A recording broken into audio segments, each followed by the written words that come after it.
Hoi nō rei tiwi, he maha ngā tū momo pū I ki te ake ai e ngā pirihimana I te whare tāwhai o te rangi kaiwhiri Kēmara I Tāmaki Makaurau. Koera te kōrero I tō paki ake ai I te kōti teitei o Tāmaki Makaurau I te rangi nei. I te wai uru tomo hia atu ngā pirihimana te whare tāwhai o te rangi kaiwhiri a Kēmara he maha wana pū wana mata. And there was also miscellaneous bullet projectiles.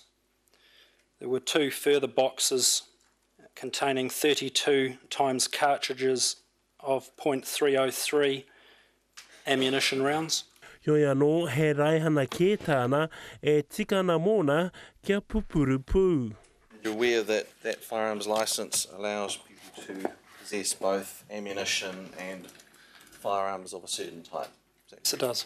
Ko te katoa au a pū, he pū rehia, ko tētehi, he pū peita. With that configuration that you've described, if that's correct, then they would be classified as sporting rifles. Therefore, quite legally owned by someone with a standard firearms licence, like Mr. Kamara's. Is that true, isn't it? Yes, they would be, to my knowledge, yes. Hoi anō, e hara tēnei āpiha I te mātanga pū. I tōna tari I mataharehare ka kite ai ngā pirihimana he kōpai me te ingoa tūhoi resistance, ka āta tirohia e rātou. It was the word resistance or the word tūhoi which caught your attention mainly? I think it was a CD with the name resistance.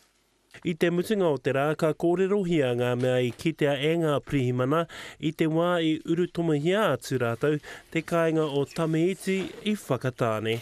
Anzac Pikia, te karere.